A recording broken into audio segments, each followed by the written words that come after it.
नमस्कार, मैं जितेंद्र जैन और आप देख रहे हैं खबर समय जगत। आइए नजर डालते हैं आज की कुछ ताजा तरीन खबरों। भोपाल राजधानी भोपाल के नाइन मसाला रेस्टोरेंट में एक प्रेस कॉन्फ्रेंस की गई, जिसमें पुलिस परीक्षा में पूर्व सैनिकों के 600 आरक्षित पदों की इस वर्ष नामांकित पूर्व सैनिकों में रोषा इसे दोबारा विस्थापित करने की मांग यदि संगठन के अध्यक्ष मेजर जनरल श्याम श्रीवास्तव और उनके साथियों ने पुलिस भर्ती में पूर्व सैनिकों के साथ हुए अन्याय को ठीक करने के लिए और पूर्व सैनिकों के लिए आरक्षित 600 पदों को उन्हें वापस देने की मांग की है। हाल ही में हुई पुलिस कांस्टेबल के लिए आयोजित पुलिस प्रवेश परीक्षा में पूर्व सैनिकों के लिए 600 पद आरक्षित किए गए।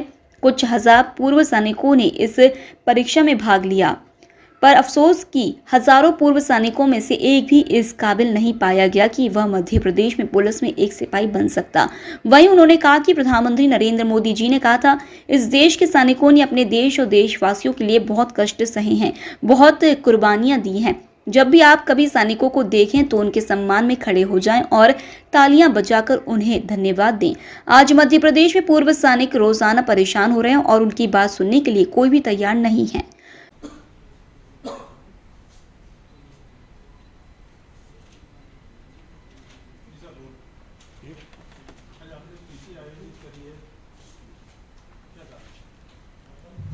सर, ये जो पीसी है, ये जो हमारे भूतपूर्व सैनिक हैं, आज उनके साथ एक बहुत बड़े अन्याय की कहानी कहने के लिए हमने आपको यहाँ बुलाया है। हमारे देश के प्रधानमंत्री श्री नरेंद्र मोदी जी कहते हैं कि हमारे देश के जो सैनिक या भूतपूर्व सैनिक हैं, उन्होंने देश की रक्षा के लिए और देशवासियों की रक्षा के लिए बहुत कुछ करते हैं, अपनी जान हथेली पे लेके जाते हैं। तो जब भी आप उन्हें देखें तो खड़े होकर उनका सम्मान करें और तालियाँ बजाकर उनका धन्यवाद करें। भूतपूर्व सैनिक, क्योंकि अभी जो हमारे जवान से लेके जेसीओ साहिबान तक होते हैं, वो बहुत जल्दी रिटायर हो जाते हैं। 35 साल 17 साल की नौकरी करके 35 साल में हमारे जवान रिटायर हो जाते हैं और जेसीओ वगैरह भी करीब 45 साल में रिटायर हो जाते हैं। ये ऐसी एज होती है कि जिसके अंदर वो सेटल नहीं हो पाते, उनको दूसरी नौकरी की ज़रूरत पड़ती है। और उसको देखते हुए हमारे देश ने और हमारे प्रदेशों ने उनके लिए आरक्षण रखा हुआ है। एक और बात बता दूँ कि ये आरक्षण सिर्फ हिंदुस्तान में नहीं है, पूरी दुनिया में है। 76 में मैंने इंजीनियरिंग किया था, फिर मैंने फौज ज्वाइन कर ली थी और वहाँ से as a major general retire हुआ। कलाम साहब के साथ भी मैंने जो है वो मिसाइल प्रोग्राम के अंदर काम किया है और यूएस में कैलिफोर्निया से मैंने अपना सुपर स्पेशलाइजेशन किया है। अभी जो है कि वर्दी ऑर्गेनाइजेशन हमने बनाया है, जिसके अंदर जितने भी यूनिफॉर्म वाले लोग हैं उनके ऊपर कोई भी अन्याय होता है, हम, क्योंकि वो जब वापस आते हैं उसके बाद और भी बहुत सी समस्याएँ हैं उनकी, उन समस्याओं को हम देखने की कोशिश करते हैं। बट ये बहुत बड़ी समस्या हो गई है और ये समस्या हमें नहीं लगता कि कोई भी पार्टी, कोई भी सीएम, कोई भी ये चाहेगा कि उनको इतना परेशान किया जाए। तो आज के दिन जो हमने आप लोगों को बुलाया है, वो सिर्फ हम विनम्र होकर करबद्ध अपने माननीय सीएम साहब से ये निवेदन करना चाहते हैं कि सर इसको वापस कर दीजिए, इससे कुछ नहीं होने वाला। ये 600 वैकेंसी आप उनकी ले लेंगे, उसके बाद क्या होगा कि आज आपने इसको कर दिया, कल को जो दूसरे आरक्षण है उसको भी आप ऐसे ही कर देंगे। तो जब वो 35 साल का होकर वापस आएगा तो उसके पास क्या बचेगा? और वो क्या आज मैंने इसमें लिखा हुआ है, ये जितने भी लोग हैं, ये आप देखिए, ये मिलिट्री ट्रेनिंग पास करने के बाद में सैनिक बनते हैं, उसके बाद में ये सब एक्सपर्ट होते हैं। इनमें कोई बॉक्सर है, इनके अंदर कोई जो है रेसलर है, इसके अंदर कोई स्पोर्ट्स का बहुत बड़ा है, शूटर्स हैं, स्नाइपर्स हैं। अगर यहाँ से एक निशाना लगा दे तो मजाल है कि गोली जो है वो 1 सेंटीमीटर इधर से उधर हो जाए। सोल्जरिंग के अंदर आज मतलब कई लोग ऐसे हैं जो ये बता सकते हैं सूंघ करके इसमें मायने आईडी है कि नहीं है। ये लोग पुलिस के काबिल नहीं है। आपने एक एग्ज़ाम लेकर उनकी उन सारी की सारी क्वालिटीज़ को बिल्कुल इग्नोर कर दिया और वो जो है आपने एक एग्ज़ाम लिया, अब वो एग्ज़ाम में पास नहीं हो सकते, कैसे होंगे पास?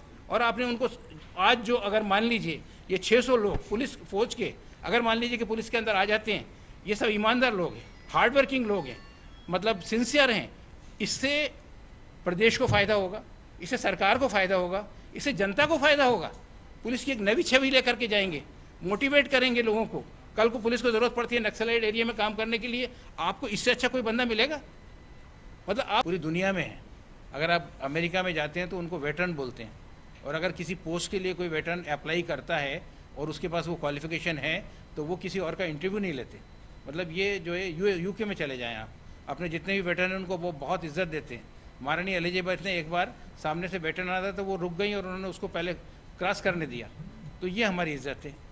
अभी क्या हुआ कि अभी मध्य प्रदेश में पुलिस की जब भर्ती हो रही थी तो 600 पद जो थे वो इसके एक्स सर्विसमैन के लिए या पूर्व सैनिकों के लिए आरक्षित थे। अभी उन्होंने क्या किया कि आरक्षण जो है उसके अंदर कई आपको थोड़ा सा बता दूं कि 3 उसके अंदर प्रकार होते हैं। पहला है वर्टिकल, तो जितने अनुसूचित जनजाति या दूसरे जो होते हैं उन सब के लिए वो होता है, जिसके अंदर अगर मान लीजिए वो पद नहीं भरा गया है तो उसको रिजर्व रख लेते हैं। दूसरा होता है हॉरिजेंटल रिजर्व या हॉरिजेंटल कंपार्टमेंट वाइज, जिसके अंदर ये होता है कि जैसे मान लीजिए 600 पद हैं एक्स सर्विसमैन के लिए, तो वो पद 600 के 600 पद जो हैं वो सिर्फ एक्स सर्विसमैन को ही दिए जाएंगे। उनका कंपार्टमेंट रहेगा, उन्हीं में आपस में कंपटीशन होगा और उनमें जो अच्छे होंगे उनको दे दिया जाएगा। भोपाल से खबर समय जगत के लिए संवाददाता शक्ति भारती की report. For latest news, subscribe to our channel and press the bell icon.